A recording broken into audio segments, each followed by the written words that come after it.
तो हमें आपको इस सेवा का लाभ लेना चाहिए। ये लाभ पाने का कितना अच्छा तरीका, और तुम तो रात्रि में कर रहे हो। दिन में सेवा का लाभ है तो रात में दूना, क्योंकि रात में सेवा कोई नहीं करता। आज तो दिन में कोई नहीं करता, सब लोग श्रम परिश्रम हो रहे हैं। इसी से शरीर में तरह तरह की बीमारियां आ गई। अगर ये श्रम परिश्रम करते रहते तो समाज में परिवारों की स्थिति भी अच्छी रहती और सब लोग निरोग रहते, कोई बीमारी नहीं आती। लेकिन जैसे आपने परिश्रम छोड़ा, सच्चाई ईमानदारी से काम करना छोड़ा, वैसे परेशानी बीमारी आपके पीछे लग गई। अब तुम नाना प्रकार के उपाय करते हो, लेकिन इससे दूर नहीं हो। किसी को सुख शांति नहीं मिलती, क्योंकि सुख शांति पाने का उपाय केवल श्रम परिश्रम और ईमानदारी ही है। और ये समय दोनों खत्म, न कोई ईमानदारी से मेहनत से काम करना चाहता है, परेशानी चाहिए। जब तक ये चीज इंसानों में नहीं आएगी, कोई आपको परेशानी बीमारियों से दूर नहीं कर सकता। कितनी दवाएं बना लो, कितने डॉक्टर बढ़ा लो, लेकिन ये बीमारी जाने वाली नहीं। जब तक कारण पर विचार नहीं करोगे, उसका निवारण नहीं होगा। कारण है ये परिश्रम न करना और ईमानदारी से अपने अपनी जगह काम न करना। तो इसीलिए सब परेशानियां आपको खड़ी होती। देश में कोई भी इंसान सच्चाई ईमानदारी से काम नहीं करना चाहता, तो फिर आपको प्रशंसा किससे मिलेगी? यानी सुख शांति आपको कैसे मिलेगी? कोई ईमानदारी से नहीं। जिनको तनख्वाह बड़ी बड़ी मिल रही, मजदूरी मिल रही, लेकिन काम नहीं, उनके लिए प्रमाण है ये कि यहाँ बिना स्वार्थ लोभ लालच के, बिना तनख्वाह वेतन की ये रात और दिन सेवा कर रहे हैं। आप सबको इनसे सीख लेनी चाहिए। संत महापुरुष सबके लिए प्रमाण प्रस्तुत करते हैं। अगर उनके प्रमाणों को समझ लो तो फिर तकलीफ आपको कोई नहीं। लेकिन अहंकार गरुड़ गुमान घमंड में तुम उनके पास नहीं होंगे, उनकी व्यवस्था को देखोगे, समझोगे नहीं, तो फिर परेशानी नहीं जाएगी। तुम कितना जोर लगा लो, कितनी सरकारें बदल लो, कितने प्रधानमंत्री मुख्यमंत्री बदल लो, लेकिन जब तक इंसानों में सच्चाई ईमानदारी के साथ काम करने की भावना नहीं होगी, तब तक कुछ होने वाला नहीं। और ये प्रमाण प्रस्तुत करते हैं संत महापुरुष, जो जीवों के ही कल्याण के लिए आते हैं। उनका अपना कोई काम नहीं, अपना कोई स्वार्थ लोभ लालच, राजपाट धन दौलत मान सम्मान सामान पाने का नहीं। परमानंद के कारण साधु धरा शरीर, परवान समान तेज धर्मी साधु आत्मा मानव चोला धारण करते हैं और हमेशा जीवों के लिए अच्छाई सच्चाई का रास्ता तैयार करते हैं। जीव जीव के रास्ते पर चलते हैं वो सुख शांति का आनंद लेते और बाकी बेचारे रोते चिल्लाते रहे। जब तक आप सत्यों की शरण में नहीं आएंगे, तब तक कोई भी अच्छा सच्चा रास्ता आपको नहीं मिलेगा।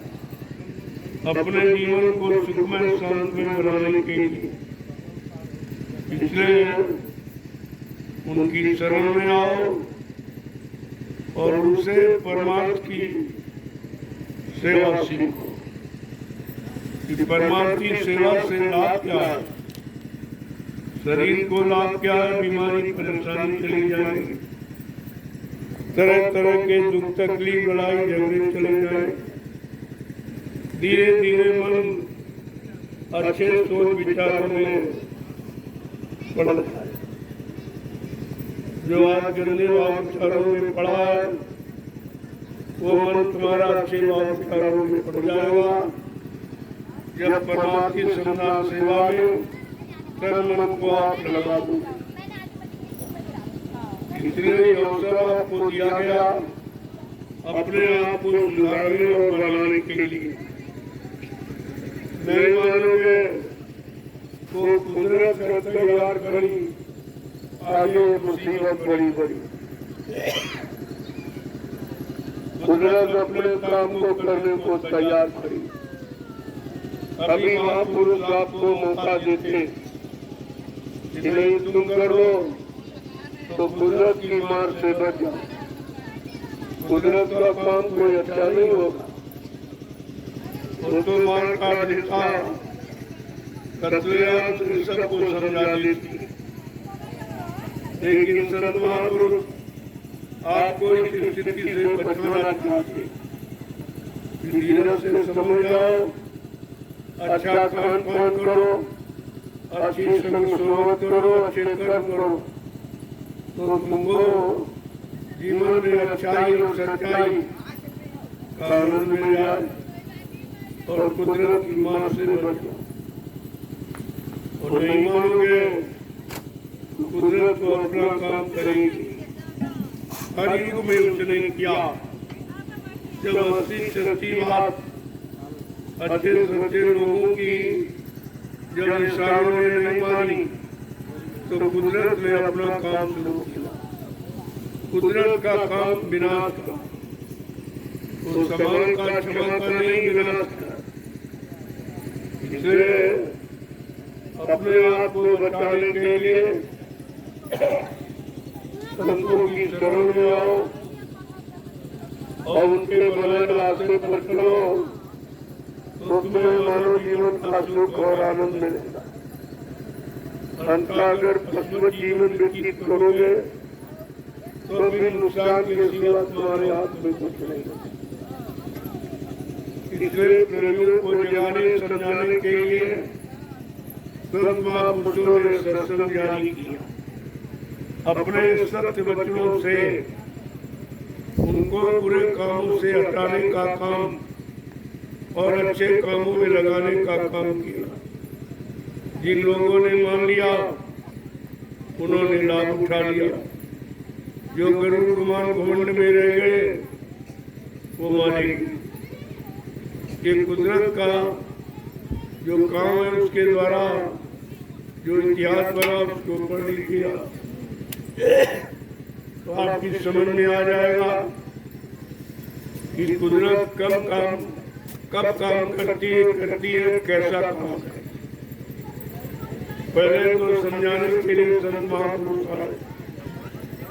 उन्होंने हर तरफ से आपको समझाने का काम किया, आपको अच्छे सच्चे रास्ते पर चलाने का काम किया, अच्छे खान पान में खर्चे खान पान की तरफ आपको ले जाने का काम किया ताकि तुम्हें कोई शारीरिक परेशानी न हो, कोई दैवी प्रकोप, कोई आकस्मिक दुर्घटना जिससे तुम्हारे अंग भंग हो जाए, ऐसा कोई काम न हो। उन्होंने सब तरफ से बचाने का काम किया। जब आपने उनकी बात नहीं मानी उन्होंने अपना चार्ज कुदरत को दे दिया। वो तो मार काटते नहीं, वो श्राप किसी को देते, ये उनका काम नहीं है। इसमें तुम दयाल और काल को समझ नहीं पाए तभी तो आप फंस गए हो। अगर ये जान लेते दयाल का काम क्या काल का काम किया तो कभी आप फंसते। दयाल बचाने का काम करते हैं, क्षमा देने का काम करते हैं और काल मारने का काम। अब आपको सोचना चाहिए हमें दयाल का साथ करना कि काल का। अगर ये बात समझ में आ जाती तब भी बहुत कुछ आप अपना काम बना सकते थे। लेकिन धीरे धीरे जब लोग समझेंगे तब अच्छे सच्चे रास्ते पर आप खड़े हो। ये काम बड़े धीरे धीरे, जैसे जैसे आप समझते जाओगे आपको लाभ मिलता जाएगा, आपको जीवन में सुख शांति मिलती जाएगी। और नहीं मानोगे तो कहते तुम जानो तुम्हारा काम। लेकिन कोई हिंदुस्तान में ये नहीं कर सकता कि अच्छी सच्ची बात बताने वाला, अच्छे सच्चे रास्ते पर चलाने वाला, अच्छे सच्चे मानव के शुद्ध खान पान को समझाने वाला कोई नहीं था। आप ये नहीं कह सकते। संत महात्मा सबको समझ दे रहे हैं कि अब भी आप अच्छे सच्चे रास्ते पर आ जाओ तो तुम्हारा बचाव हो जाएगा, अन्यथा कुदरत को तैयार खड़ी बड़ी बेसब्री से तुम्हारा इंतजार कर रही। कितनी जल्दी महात्मा अपने रास्ते से हटे और हमको काम करने को मौका दे, हमको जीवों को सबक सिखाने का मौका मिले। कुदरत तो चाहती है, लेकिन संत महापुरुष जो दया से आते हैं वो तुम्हारे पर दया करके तुम्हें बचाना चाहते हैं, तुमको मानव जीवन का सच्चा आनंद सुख दिलाना चाहते। लेकिन जब उनकी सुनोगे मानोगे नहीं तो फिर आप परेशान हो। आज परेशानी का कारण, बीमारी महामारियों में फंसने का कारण आपने संत महापुरुषों के वचनों को, उनकी सीख शिक्षा को नहीं माना। यही कारण है कि हम आप बात तरह तरह से परेशान, और ये परेशानी दूर करने के लिए कोई नहीं तैयार, क्योंकि सब परेशान है। यही तो कहा था बाबा जी ने, एक दिन सबकी दाढ़ी में आग लगेगी, कौन किसकी बुझाएगा। तो आपने महात्माओं के इशारों को नहीं समझा। सबकी दाढ़ी में आग लगने का मतलब सब परेशानी में जब खड़े हुए तो कौन किसकी मदद करेगा। सबको अपनी अपनी पड़ेगी कि हम परेशानी से कैसे बचे, हम बीमारियों से कैसे बचे, लड़ाई झगड़ों से कैसे बचे, प्राकृतिक दुर्घटनाओं से कैसे बचे, और ये मतलब सब तरह के दुख तकलीफ कैसे मिटे। आज सब परेशान है, सब दुखी, लेकिन बात नहीं मानता। महात्मा संतों की बात कोई सुनता ही नहीं। मानने की बात तो छोड़ दो, सुनता नहीं। जब सुनोगे नहीं तो मानोगे क्या, और मानोगे नहीं तो परेशानियां जाएंगी कैसे। ये सब ध्यान में रखना होगा। जैसे जैसे आप संत महात्माओं की सुधार नीति को अपना लोगे, वैसे वैसे आपका पारिवारिक जीवन, सामाजिक जीवन, व्यवहारिक जीवन शांतमय हो जाएगा, सुखमय हो जाएगा, आनंदमय हो जाएगा। और नहीं मानोगे तो कहते तुम जानो तुम्हारा। लेकिन कोई ये नहीं कह सकता कि संत जब जानते तो क्यों नहीं बताया। परेशानी बीमारी खत्म होने का कारण जब जानते थे तो उन्होंने बताया। तो इसलिए अपना फर्ज अदा किया। तुम मानो न मानो ये तो आपकी खुशी है, लेकिन वो अपना फर्ज, अपना कर्म कर्तव्य जो जीवों के प्रति है उसको बराबर बताते समझाते रहते हैं। जो मान जाते हैं वो सुख शांति को पा जाते हैं, जो नहीं मानते वो विनाश की तरफ चले जाते हैं। इसलिए सब लोगों को चाहिए हमें संत महापुरुषों की अच्छी सीख, अच्छी शिक्षा ले लेनी चाहिए, क्योंकि उनकी सीख शिक्षा में कोई किसी तरह का आपका नुकसान, कोई नुकसान नहीं आता, फायदा ही फायदा। लेकिन समझ में आए तो जब समझ में आ जाएगा और करनी में उतारोगे तो लाभ अवश्य मिलेगा। उनके इस लाभ को कोई रोक नहीं सकता। अगर आपको सुख शांति में जीवन व्यतीत करना है तो संतों के परमार्थी वचन आपको सुनने पड़ेंगे, मानने पड़ेंगे। इसके अलावा कोई रास्ता नहीं है जो आपको मानव जीवन में सच्ची सुख शांति दे सके। अतः हम सब लोगों को चाहिए कि उनकी ये सच्ची नीति और सच्ची सीख शिक्षा को अपने जीवन में उतार करके हम जीवन को शांतमय सुखमय बना दें।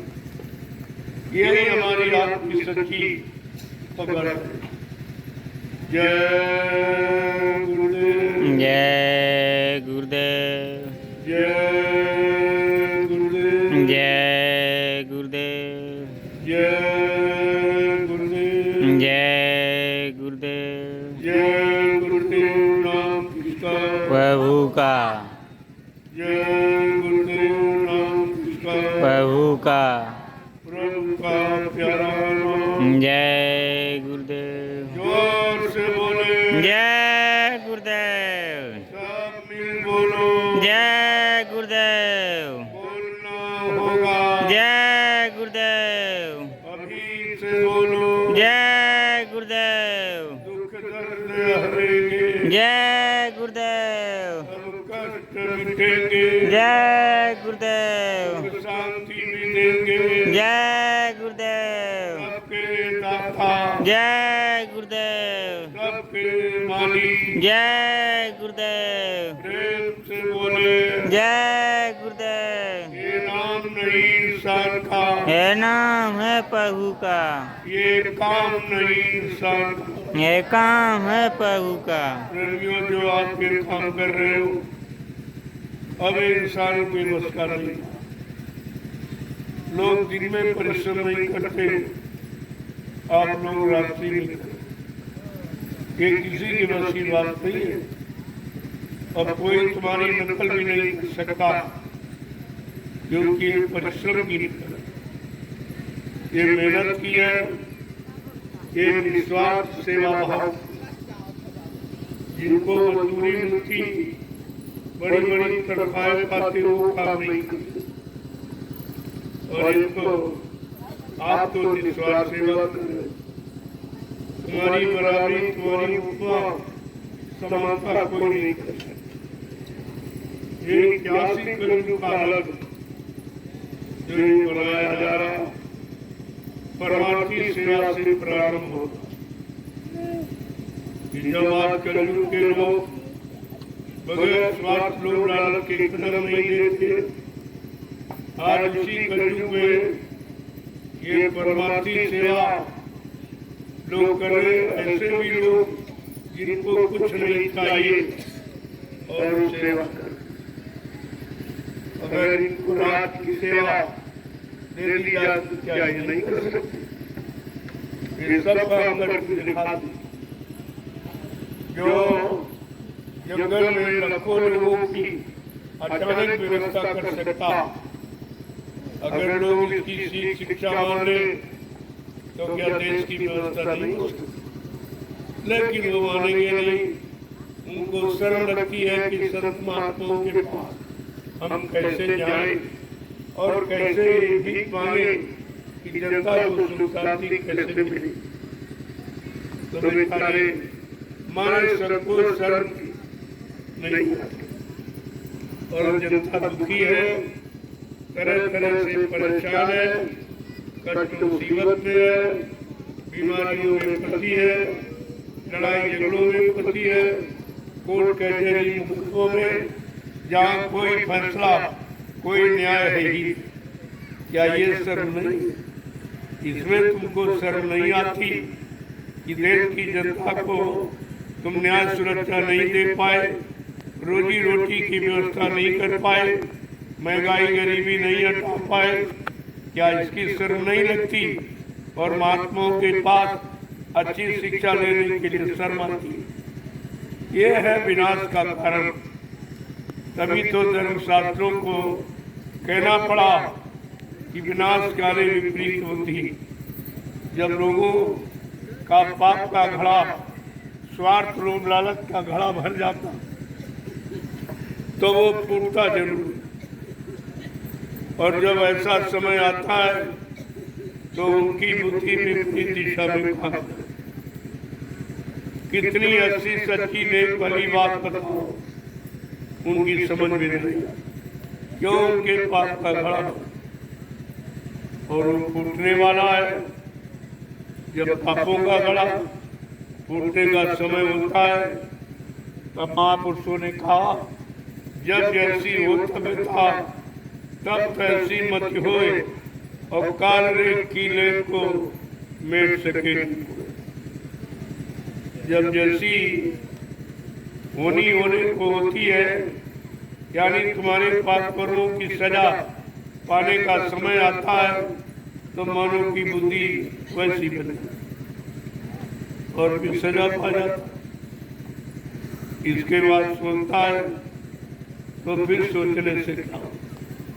जब समय निकल गया, सजा मिल गई, उस सजा में अपने आप को बचाना मुश्किल होगा, तो फिर सोचने का मतलब, सोचना तो पहले है, विचारना तो पहले है, ताकि हम सब लोग बच जाए और सभी सबका कल्याण हो। तब तो सोचना अच्छा है, लेकिन सबका नुकसान हो गया, यानी राजा प्रजा कुलों का। फिर सोचने से लाभ क्या? और ये ऐसा ही करते, जब सोचने का समय होता तब तो सोचते, और जब सब खराब हो जाता तब पछताते, फिर कुछ होने वाला नहीं। तो विचार करना चाहिए और अपने अपने को संभाल के चलना चाहिए। समय खराब यही है कि लोगों को अपने अच्छे से अच्छे खान पान पता नहीं, जबकि परमात्मा ने जितने शरीर बनाए सबका भोजन अलग रखा। पशुओं का अलग है, पक्षियों का अलग है, जंगली जानवरों का अलग, कीड़े मकोड़ों का, और इंसान का भोजन सबसे अलग बनाया, क्योंकि इंसान भगवान को बहुत प्यारा। भगवान राम ने कहा भी है, सब मेरे सब मम उपजाए, तिनमें अधिक मनुज मोहि भाई। कहते हैं सारी सृष्टि मेरी ही है, ये रचना मेरी ही है, लेकिन मैंने 484 लाख जीवों को जब बनाया तो मानव शरीर को बहुत सोच समझ के, इसी मानव शरीर में शक्तियां आती काम करने के लिए, इसी मानव शरीर में परमात्मा अवतार ने, इसने मानव शरीर को बहुत सोच समझ के बनाया और उसका भोजन शुद्ध पाक साफ बहुत सोच समझ के बनाया। मनुष्य के लिए सात्विक बुद्धि बनी रहे, सीजनल अनाज, सीजनल दालें, सीजनल सब्जियां, फल फूल मेवे, दूध मक्खन मलाई, ये है इंसानों के लिए सात्विक आहार, सात्विक भोजन, मानवीय खुराक। इसी को अगर ये भोजन इंसान करता रहे तो उसके शरीर में कोई बीमारी नहीं, कोई परेशानी, कोई दुख तकलीफ अचानक नहीं। लेकिन आपने अपने भोजन का परित्याग कर दिया और जो जानवरों के लिए बनाया हुआ वो भोजन खाने लगे, इसलिए आप में तरह तरह की बीमारी। हर मशीन का ईंधन खुराक परमात्मा ने अलग अलग बनाया है। जैसे उदाहरण के लिए आपकी ये डीजल पेट्रोल की मशीनें, जो मशीन पेट्रोल की है उसमें अगर डीजल डाल दो तो खराब हो जाए, क्योंकि उसकी खुराक को नहीं। इसी तरह परमात्मा ने मनुष्य शरीर की मशीन बनाई, उसका भोजन बिल्कुल अलग था, एकदम शुद्ध निर्मल पवित्र बनाया, और आपने गंदा भोजन उसमें डालने लगे। ये मुर्दा मांस पशुओं का ये आप डालने लगे, बुद्धि नाशक नशा का प्रयोग करने लगे, तो आपका जीवन सब खराब हो गया। लड़ाई झगड़े में चला गया, चोरी डकैती कर बलात्कार में फंस गया, तो तरह तरह की परेशानियां और मुसीबत आपके सामने आके खड़ी हुई। ये कहीं से आई नहीं है, आपने अपना भोजन बिगाड़ा। जैसा करो आहार वैसे बने विचार, जैसा खाओ अन्न वैसा बने तन मन, जैसा पीओ पानी वैसी वो बेमानी। हमारे धार्मिक मुल्क भारत के लिए सिद्धांत लागू, सिद्धांतों के विपरीत चलोगे तो परेशान हो जाओ। और आपने यही किया है, इस पर किसी ने आपको समझाया, न राजा ने न राजा के कर्मचारी अधिकारी। जब देखा कोई नहीं समझा रहा, मानो मुसीबत आपत्ति के घेरे में फंसता चला जा रहा, तब संत महापुरुषों की दया आई और उन्होंने आपको सच्चे अच्छे मार्ग पर चलने के लिए, जिससे आपको मानव जीवन में सच्ची सुख शांति मिले, उन्होंने शाकाहार पर जोर दिया, जो आपके जीवन का मुख्य आधार। आहार जीवन का मुख्य आधार, इसी पर जोर दिया और शाकाहार का प्रचार जन जन के कान तक पहुँचाया। राजा और प्रजा सबके कानों तक आवाज पहुँचाई, और जब नहीं मानोगे तो मुसीबत और बारी आई। न राजा ने सुना न प्रजा ने, अब सब मुसीबत में फंस गए। सबकी अकल काम नहीं कर रही है कि हम क्या करें, कैसे करें, ये मुसीबत कैसे जाए। तो तरह तरह की युक्तियाँ आप सोचने लगे, और वो भी आपके विपरीत नहीं। जितनी दवाएं बनाई उनसे कोई बीमारी गई नहीं, और निरंतर बढ़ती चली जा रही। तो आपके पास कोई उपाय नहीं, कोई समाधान नहीं। अंततो गत्वा तुम्हें पछताकर संतों की शरण में एक दिन आना ही पड़ेगा, क्योंकि मुसीबत आपत्तियों का कोई उपचार किसी के पास नहीं।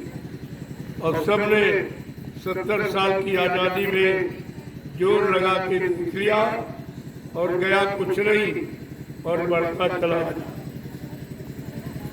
निरंतर बढ़ता चला जा। अब इस पर आपको विचार करना ही होगा। महात्माओं की बात आपको माननी पड़ेगी, क्योंकि बगैर उनकी बात को माने किसी भी समस्या का समाधान तुम्हारे पास नहीं। जय गुरुदेव, जय गुरुदेव, जय गुरुदेव, जय गुरुदेव। प्रेमियों, आपकी परमार्थी रात्रि संदान सेवा का समय लगभग पूरा हो गया। अब आप 10 जन जाओ करो और फिर आप प्रसाद। ये 10 का अभियान है, ये आप पूरा कर रहे हो। 5 अप्रैल आ रहे हो आप हमारी,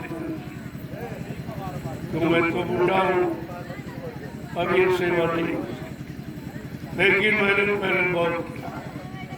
उतना तो तुम अब कर भी नहीं सकते।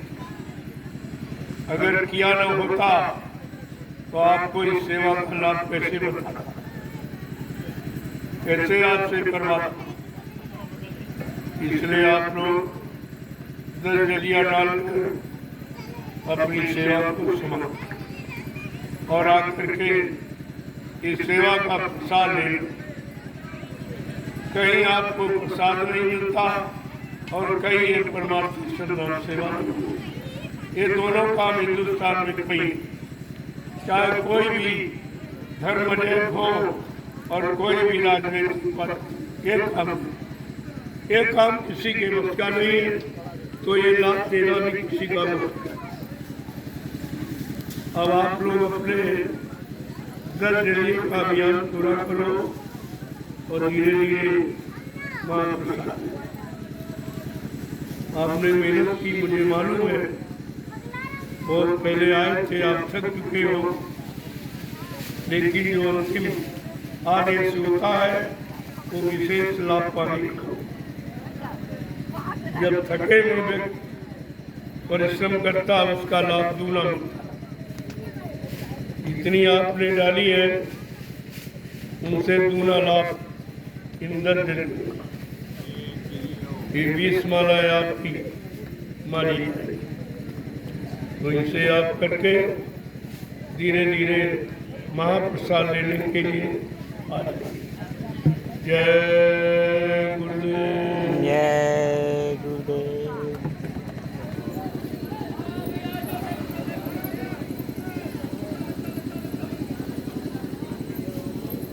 ए दादा ए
हाँ